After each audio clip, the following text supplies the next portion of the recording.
다윗 시리즈 5번째 시간입니다. 다윗의 광야 생활이 이제 시작됩니다. 살아있는 권력이죠. 이 사울로부터 이제 도망다녀야 하는 이 망명 생활이 시작됩니다. 이제 다윗의 젊은 날 10년이 넘도록 광야 인생길을 그가 사울을 피해 도망다니며 광야 인생길을 살게 되는 거죠.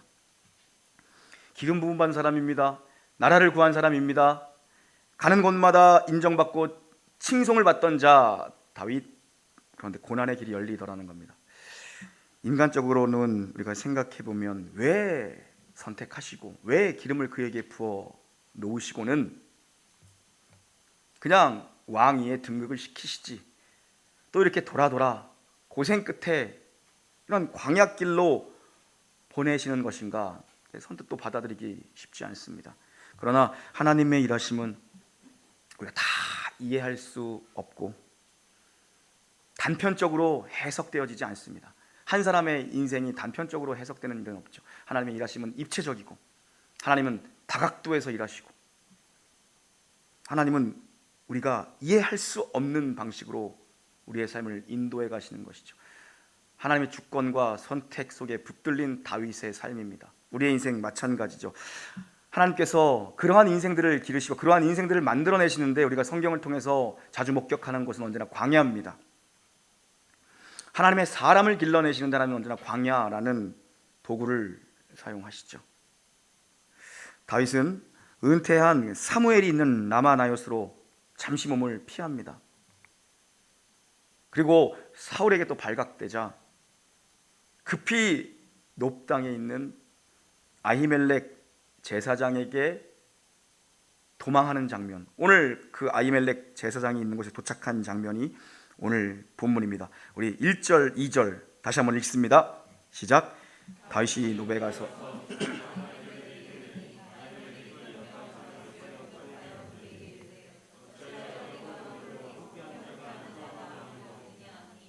다윗이 제사장 아히멜렉에게 이르되 왕이 내게 이를 명령하고 이르시기를 내가 너를 보내는 것과 내게 명령한 일은 아무것도 사람에게 알리지 말라 하시기로 내가 나의 소년들을 이러이러한 곳으로 오라고 말하였나이다. 아멘. 다윗을 따르는 소수의 무리들이 있었을 것입니다. 그러나 제사장 앞에는 다윗 혼자 오늘 서 있는 것으로 보입니다. 다윗이 제사장 아히멜렉에게 거짓말을 합니다. 제사장이 다윗을 보고 두려워 떠니까 어쩐 일로 이곳에 왔냐고 다윗에게 아히멜렉이 떨며 묻습니다. 다윗이 정직한 대답을 하지 못합니다. 거짓말을 시작하죠. 왜요? 두렵기 때문입니다. 그래서 나는 왕의 명령을 받고 왔다. 사울의 명을 받고 왔다. 거짓말을 하는 거죠. 나 비밀 작전 지금 수행 중이다. 나 007 작전 지금 미션 중이다. 이렇게 얘기하고 있는 겁니다. 근데 지금 내가 무지하게 허기져서 이곳으로 왔다. 먹을 것을 있으면 좀 달라. 떡이 있으면 좀 달라라고 요구하고 있죠. 우리 한번 3절부터 6절까지 한번 읽어볼까요? 3절부터 6절까지 한번 읽어보겠습니다. 시작.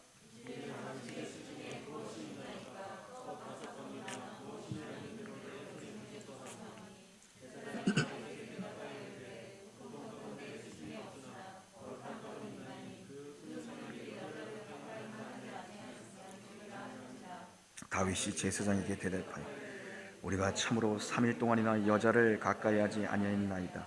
내가 떠난 길이 보통 여행이라도 소녀들의 그릇이 성결하겠거든 하물며 오늘 그들의 그릇이 성결하지 아니하니까 하며 제사장이 그 거룩한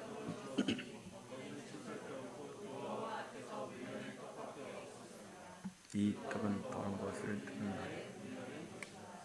아멘. 제사장 아히멜렉이 떡을 달라는 이 다윗의 요청에 성소에 먹을 것이 지금 진설병 하나님께 올려드리는 떡밖에 없다고 얘기를 합니다. 이 떡은 떡상에 12지파를 상징하는 12떡 덩어리를 쌓아둔 진설병이라고 합니다. 안식일마다 새로운 떡, 따뜻한 떡으로 바뀌어지고 또 남은 거둬들인 떡은 이제 제사장의 몫으로 돌아가는 제사장만 손을 대고 먹을 수 있는 진설병이라는 떡이죠. 그것이 레위기의 규정입니다. 주께 바쳐진 떡은 제사장만이 먹을 수 있다라는 겁니다. 그런데 오늘 아히멜렉도 다윗도 이 법을 어깁니다. 레위기의 법, 율법을 어깁니다. 참 해석하기 어려운 부분이죠. 그런데 예수님께서 이 이야기를 직접 해석해 주십니다. 마태복음 12장 1절부터 한번 8절까지 읽어보겠습니다. 시작. 그때에 예수께서 안식일에 밀밭 사이로 가실새 제자들이 시장하여 이삭을 잘라 먹으니 바리새인들이 보고 예수께 말하되 보시오 당신의 제자들이 안식일에 하지 못할 일을 하나이다. 시장할 때에 한 일을 잃지 못하였느냐. 그가 하나님의 전에 들어가서 제사장 외에는 자기나 그 함께한 자들이 먹어서는 안 되는 진설병을 먹지 아니하였느냐. 또 안식일에 안식을 범하여도 죄가 없음을 너희가 율법에서 읽지 못하였느냐. 내가 너희에게 이르노니 성전보다 더 큰 이가 여기 있느니라. 나는 자비를 원하고 제사를 원하지 아니하노라 하신 뜻을 너희가 알았더라면 무죄한 자를 인자는 안식일의 주인이라 하시니라. 아멘. 안식일에 제자들이 이삭을 잘라 먹습니다. 안식일의 규정을 범한 겁니다. 그들이 율법을 범한 거죠. 이걸 보고 바리새인들이 왜 안식을 어기는 거냐 시비를 걸어오는 겁니다. 왜 예수의 제자들은 안식을 범하는 거냐, 왜 법을 어기는 거냐. 예수님께서 다윗의 사건, 구약 다윗의 사건을 통해서 은혜가 무엇인지, 예수 자신이 누구인지, 성전보다 크신 이가, 율법보다 크시니, 율법의 마침이시고 율법의 완성이시니 은혜가 무엇인지를 설명해 주시는데 이 구약의 다윗의 사건을 가지고 오십니다. 나는 자비를 원하지 제사를 원하지 않는다고 말씀하십니다. 나는 자비를 원하지 나는 제사를 원하지 않는다. 이게 뭐 제사를 드리지 말라는 말이 아니죠. 하나님이 제사를 원하지 않는다고 할 만큼 제사가 예배가 허물어진 겁니다. 하나님이 번제물 냄새가 역겨울 정도라고 말씀하실 정도로 누가 성전 문 좀 닫으라고 말씀하실 정도로 병든 제물들을 가지고 온 겁니다. 법을 지키려고 껍데기만 가지고 형식만 가지고 왔다 갔다 할 거라면 도리어 돌아가서 여기 오지 말고 중심을 다해 살아라. 자비가 무엇인지, 인애가 무엇인지, 긍휼이 무엇인지를 살아라 말씀하시는 겁니다. 그게 바로 헤세드죠. 인애, 자비, 긍휼, 은혜, 헤세드입니다. 왜 율법을 주신 건가? 우리에게 왜 율법을 주신 건가? 진설병에 손을 댄 것도, 다윗이 거짓말을 한 것도 법을 어긴 겁니다. 다윗은 분명히 실패한 겁니다. 오늘 보면은 다윗의 실패를 보여주고 있습니다. 다윗이 누굽니까? 하나님 택정하시고 기름 부어 세우시고 가는 곳마다 칭송을 받는 자요, 만만 다윗입니다. 이스라엘의 성왕입니다. 오고 오는 모든 왕들의 기준이 됩니다. 하나님이 좋아하셨던 사람이 다윗입니다. 그런데 분명한 다윗의 실패입니다. 그럼 법을 어긴 겁니다. 그런데 예수님은 이것을 해석하시면서 은혜라고 말씀하십니다. 나는 자비를 원하지 제사를 원하는 자가 아니다. 형식만 남은 예배, 껍데기만 있는 예배를 원하는 자가 아니다. 나는 마음 다한 긍휼과 마음 다한 인자, 마음 다한 섬김을 원한다. 마음 다한 순종을 원한다라고 말씀하시죠. 은혜라고 말씀하시는 거예요. 우리가 이걸 놓치면 기독교 신앙을 정말 모르는 겁니다. 지금 다윗의 거짓말이 정당성을 갖는다는 얘기가 아니에요. 그건 실패한 겁니다. 다윗이. 그러나 그의 인생 뒤에 가면 더 큰 실패들이 나오죠. 율법의 본질에 대한 얘기입니다. 율법의 본질은 무엇인가? 그건 생명입니다. 율법의 본질은 생명입니다. 그것을 좀 더 풀어서 해석하면 배고파 가난한 자가 없게 하라. 공동체 안에 배고파 가난한 자가 없게 하라. 그리고 공동체 안에 억울한 자가 없게 하라. 그 중심은 뭡니까? 생명이라는 것입니다. 율법을 주신 이유가 뭔가? 생명 때문에 주신 겁니다. 법이라는 것은 사람을 살리기 위해 존재하는 것이지 사람을 죽이기 위해 주신 것이 아니다라는 것이 메시지예요. 그런데 보통 사람들은 나는 살고 남을 죽이고자 할 때 법을 들이맵니다. 법대로 하자라고 얘기합니다. 제일 무서운 게 법대로 하자는 말입니다, 여러분. 법대로 하자. 그래서 법대로 하자는 말만큼 사실 무서운 말이 없죠. 두 부부가 한 몸을 이루고 평생을 살다가도 법대로 하자 이 얘기가 나오면 끝나는 겁니다. 교회가 절대로 하지 말아야 될 중에 하나를 뽑으라면 세상법에 송사하는 겁니다. 어떤 일이 있어도 그건 하지 말아야 되는 겁니다. 교회는 지지고 볶더라도 여기서 끝내야 되는 거예요. 얼마나 많은 일들로 세상법에 교회가 송사하는 일이 있습니까? 개인적으로도 여러분, 누군가 법적 다툼 피하는 게 좋습니다. 피하는 게 좋습니다. 그 법적 다툼의 원인이 뭐냐는 겁니다. 그리고 원하는 결과와 동기가 뭐냐는 겁니다. 나는 살고 저 사람은 죽이겠다는 거 아닙니까? 다 그래서 고소하고 소송하는 거잖아요. 승자가 없는 싸움입니다. 기독교 신앙 관점으로 보면 승자가 없는 거. 교회 싸움에 승자가 어디 있습니까? 승자가 없어요. 이미 다 진 겁니다. 그렇게 가는 순간. 왜요? 말씀의 본질을 놓쳤기 때문입니다. 율법의 본질은 생명입니다. 살리는 방향으로 가는 거거든요. 그런데 지금 바리새인들은 이 율법을 가지고 언제나 죽이는 방향으로 썼습니다. 언제나 시비 거는 방향으로 썼습니다. 그래서 법대로 하자는 말만큼 무서운 말이 없죠. 우리가 예수를 믿는다는 것은 언제나 한 걸음 물러나 있는 겁니다. 그게 기독교 신앙이 말하는 은혜입니다. 그게 은혜를 아는 사람입니다. 그게 법을 아는 사람이죠. 뭡니까? 예수를 믿는다는 건 언제나 은혜의 자리에 머물러 있는 것. 한 걸음은 멀리 있는 겁니다. 얼마 전에 어떤 그 여자 집사님께서 저한테 직접 하신 말씀은 아니고 그 집에서 이렇게 모니터로 이렇게 예배를 드리면 목사님 머리가 왜 이렇게 흰머리가 보이냐고 걱정이 되면 미장원을 좀 예약을 해주시던가. 그럼 예약도 안 하고서 그런 얘기는 왜 하는지 모르겠어. 그래서 염색해야겠다 또 염색해야겠다. 그러다가 제가 염색하면 계속 하잖아요. 뭐 2달에 한 번씩 해하고 막 그러잖아요. 한 달에 한 번씩 또 하는 분들도 계시고. 그래서 제가 검색을 또 해봤어요. 멋있게 백발되는 법, 뭐 이런 거 있잖아요. 새치 멋있게 기르는 법 이렇게 했어요. 진짜 있어. 그런 전문 미장원이 헤어샵이 있어요. 그래서 보니까 거기서 막 여자분들이 이렇게 뭐 이렇게 하더라고요. 그래서 그 있잖아요. TV 나오면 그 강경화 씨인가요? 뭐 그분 머리 같은 거 있잖아요. 백발로 했잖아요. 그런 머리도 막 여자분들이 와서 하더라고요. 뭐 강남에 있더라고요. 그런 게. 검색했죠. 동탄 흰머리 멋지게 뭐 이러고. 동탄엔 안 나와 아직은. 전문점이 없나 봐요. 리차드에 한번 문의해 주십시오. 가능한지. 우리 목사님이 좀 원하시는데. 우리 교회도 저기 헤어샵 하시는 분이 있네요. 오늘 방송 예배 드리실 텐데 한번 가능한지 연락 주십시오. 어쨌든 간에 그랬어요. 그러다 갑자기 제가 불현듯 드는 생각이 뭐였냐면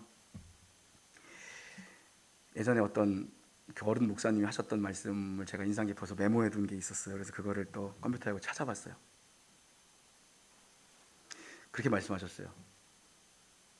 나이가 든다는 건 인생에 대한 이해가 깊어진다는 겁니다. 이렇게 했어요. 나이가 든다는 건 인생에 대한 이해가 깊어진다는 건데 그 다음이 이거예요.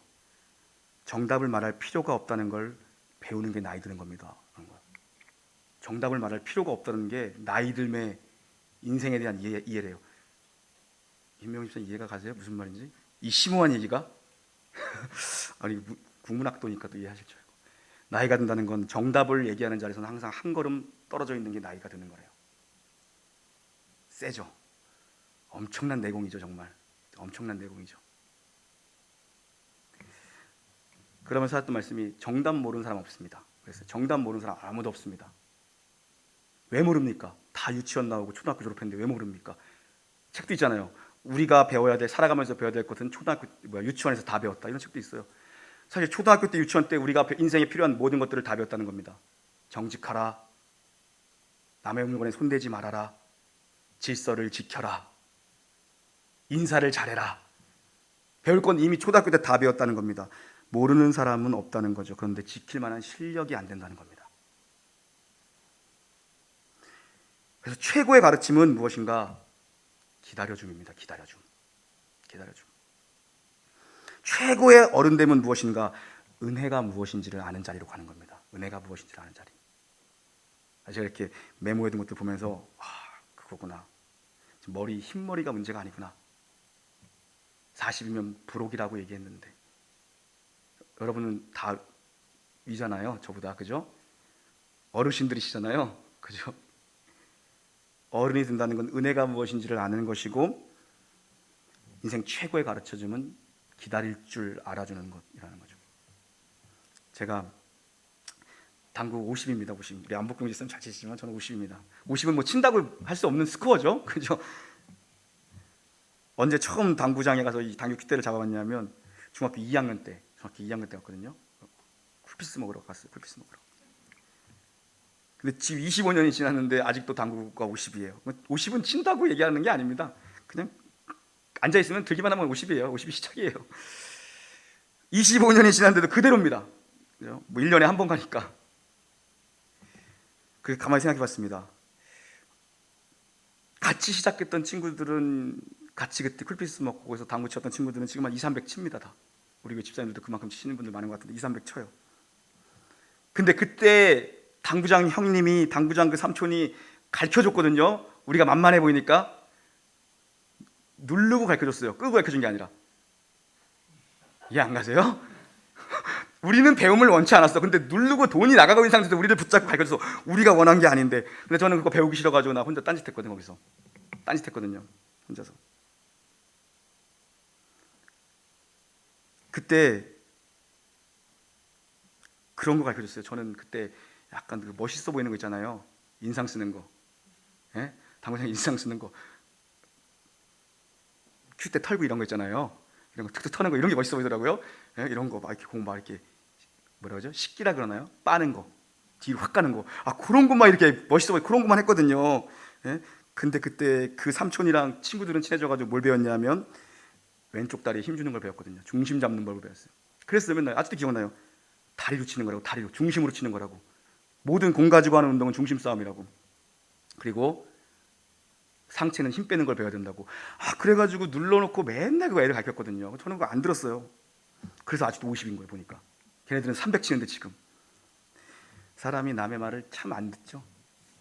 남의 말 진짜 안 듣습니다. 그때 저도 좀만 배웠으면 아마 지금 200 이상 쳤을 겁니다. 그때 좀만 배웠으면. 그죠? 200 이상 쳤을 거예요.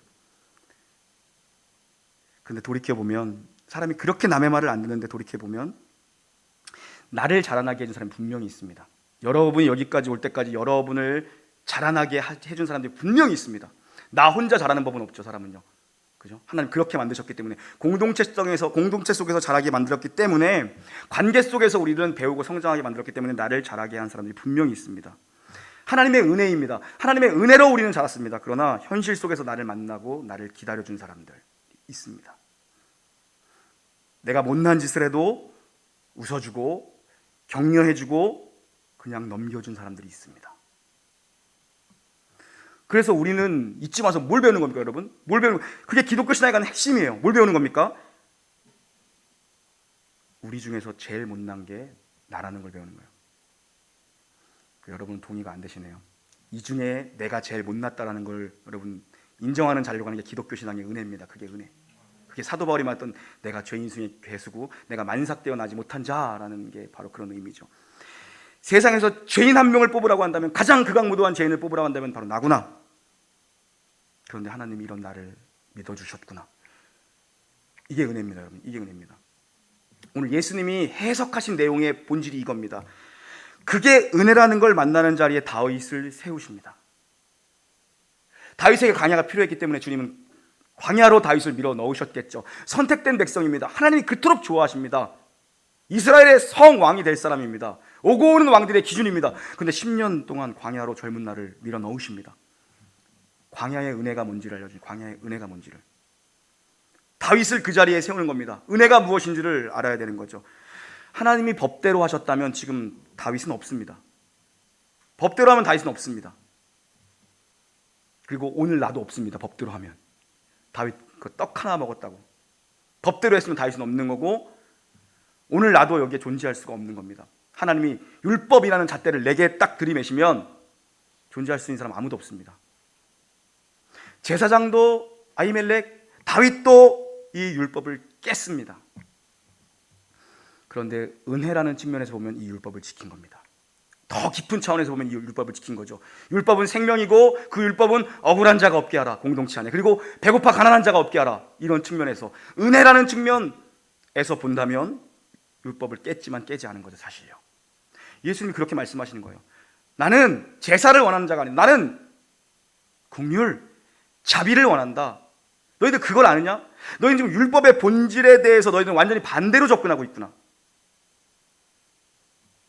지금 그렇게 접근하시는 거죠. 율법의 진의를 알려주시는 거예요. 지금 바리새인들이 거꾸로 접근하고 있으니까.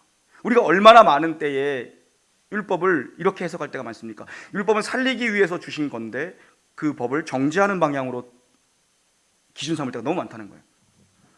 7절도 한번 읽어볼까요? 7절입니다. 7절 시작.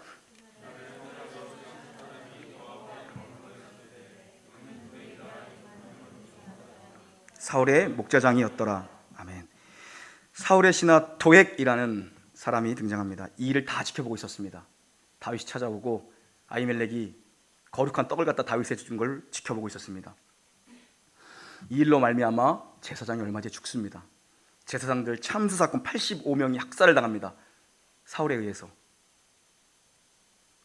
이 학살의 근거를 제공한 게 누굽니까? 다윗이에요.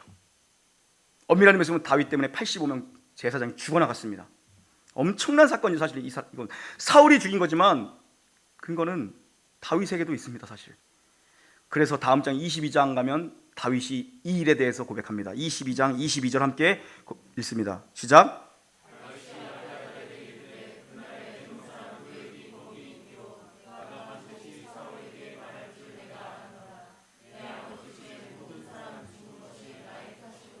네, 아멘. 다윗이 고백하죠. 나 때문에 제사장들이 다 죽었다. 사실 나 그때 도액이 이 일을 분명 사울에게 급히 전할 걸 알고 있었다. 다윗 눈치챈 거죠. 그리고 자기가 생각했던 대로 정말 사단이 납니다. 제사장 85명이 죽습니다. 명백한 다윗의 실패입니다. 다윗, 구약의 그 위대한 인물 다윗, 그의 영적인 실패를 우리 보고 있죠. 그리고 뒤에 가면 이보다 비교 안 될 만한 더 큰 실수들도 합니다. 사실 그 다윗이라는 한 인생의 이야기를 우리가 정말 단면적으로 다 이해할 수가 없습니다. 은혜와 죄가 섞여 있는 이야기입니다. 그런데 결국 은혜가 승리한다라는 이야기죠. 사실요. 다윗이라는 한 인생, 하나님이 좋아했던 그 다윗의 인생 속에 죄가 없어야 될 것 같고 그는 승리만 해야 될 것 같고 그는 늘 옳아야 될 것 같은데 엄청난 실패들을 합니다. 그것도 극악무도한 실패들을 합니다. 하나님이 그토록 좋아했던 인물인데 그가 살인이요 간음을 합니다. 하나님 앞에 교만을 떱니다. 그의 한 인생 속에 죄의 이야기가 있고 그의 한 인생 속에 은혜의 이야기가 있습니다. 근데 결국 하나님의 은혜가 이긴다는 걸 우리 보게 되죠. 8절 9절도 한번 읽어볼까요? 8절부터 9절입니다. 시작.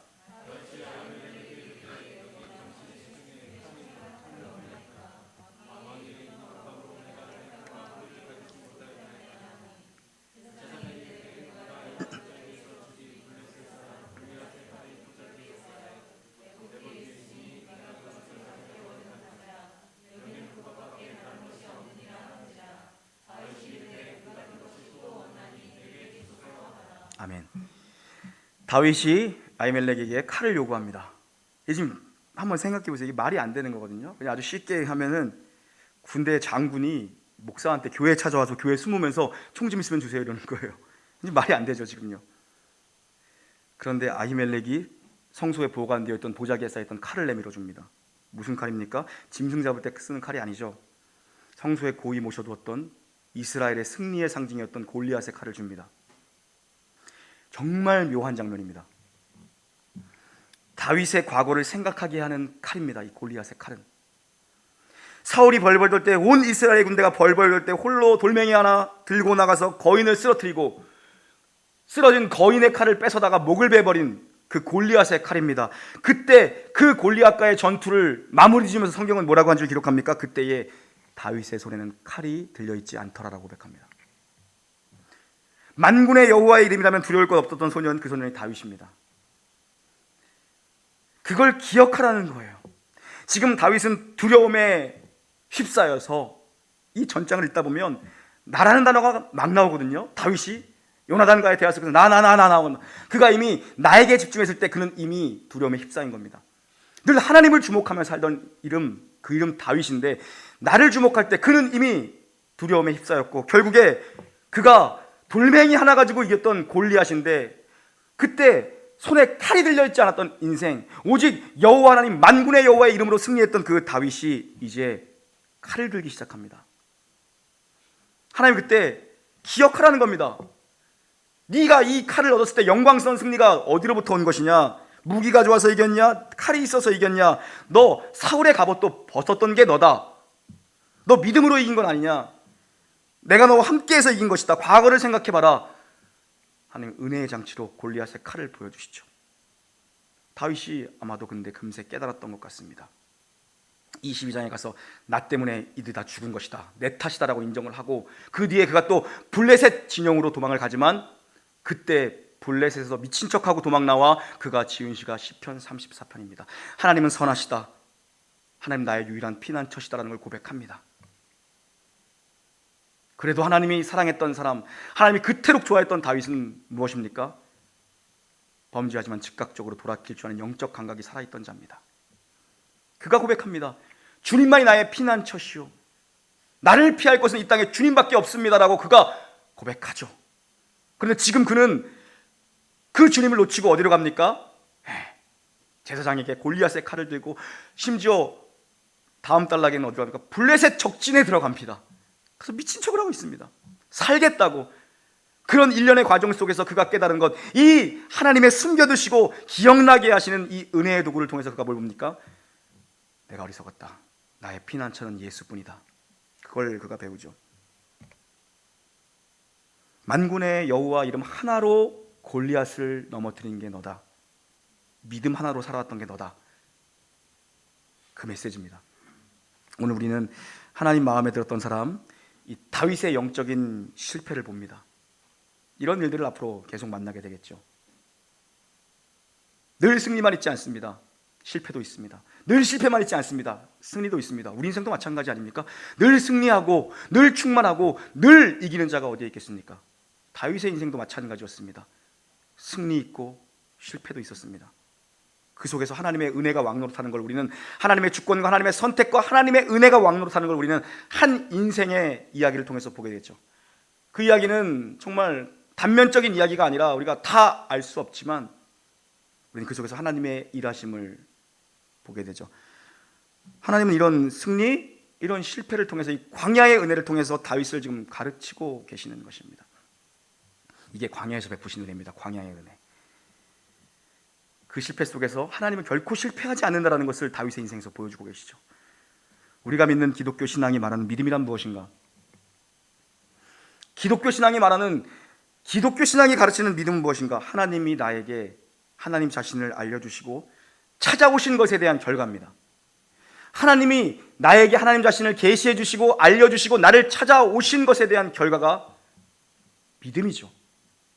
근데 우리가 가지고 있는 사고의 틀에는, 우리가 가지고 있는 이 어떤 틀에 있어서는 너무나도 내가 큰 자리를 차지합니다.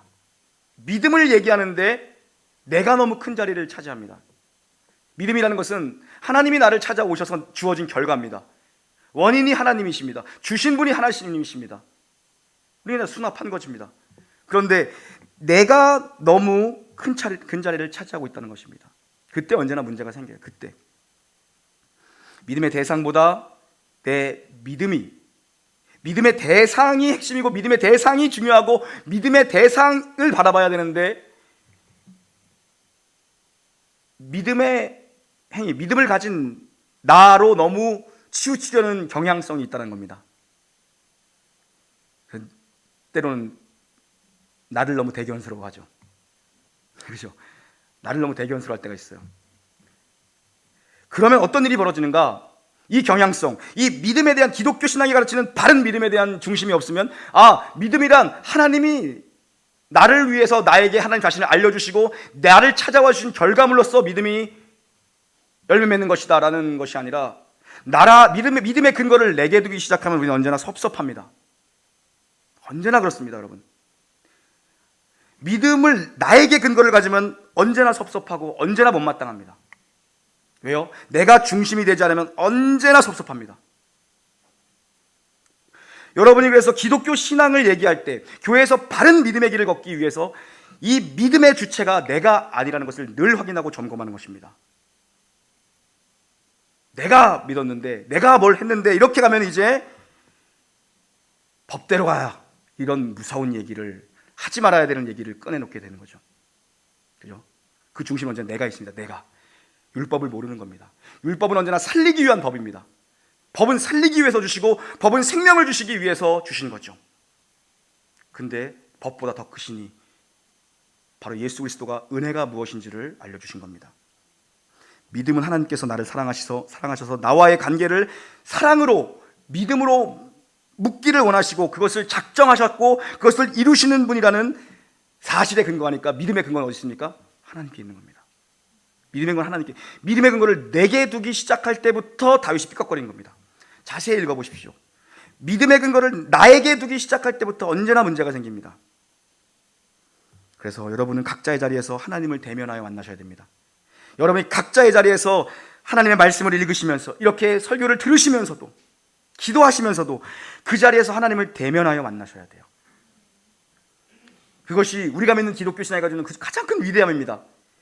내가 나의 자리에서 나의 현실, 내가 겪고 있는 현실의 문제 속에서 하나님이 여기서 나를 홀로 두지 않고 그 자리에서 내가 하나님을 만날 수 있구나. 하나님이 이 현실 속에서 나와 함께 계시는구나. 심지어 내가 실패할 때에도 하나님이 내게 골리앗의 칼을 내미셔서 은혜가 무엇인지를 알게 하시고 나를 깨닫고 돌이키게, 네가 이 칼로 이긴 적이 있느냐? 네 실력으로 싸워서 여기까지 온 게 아니다 라는 것을 알게 하시죠.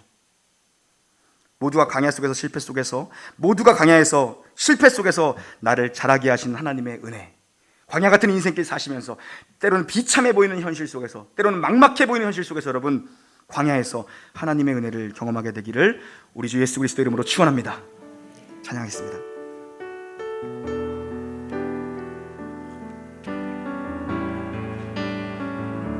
나를 지으시니가, 나를 지으시니가 하나님, 나를 부르시니가 하나님, 나를 보내시니도 하나님, 나의 나 된 것은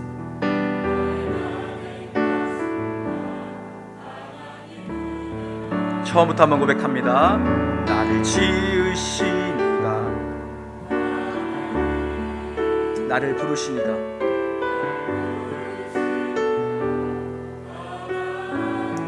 나를 보내시니도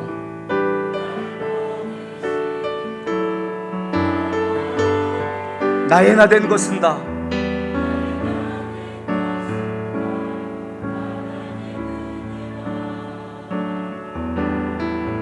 여갈 길 다가도록 나의 마지막 후 다하도록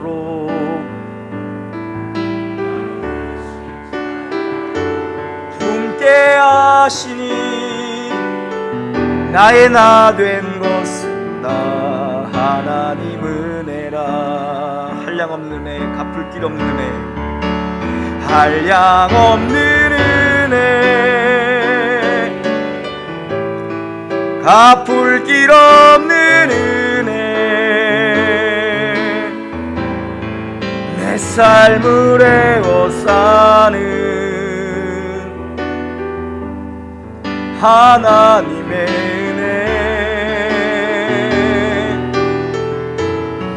나 주저함 없이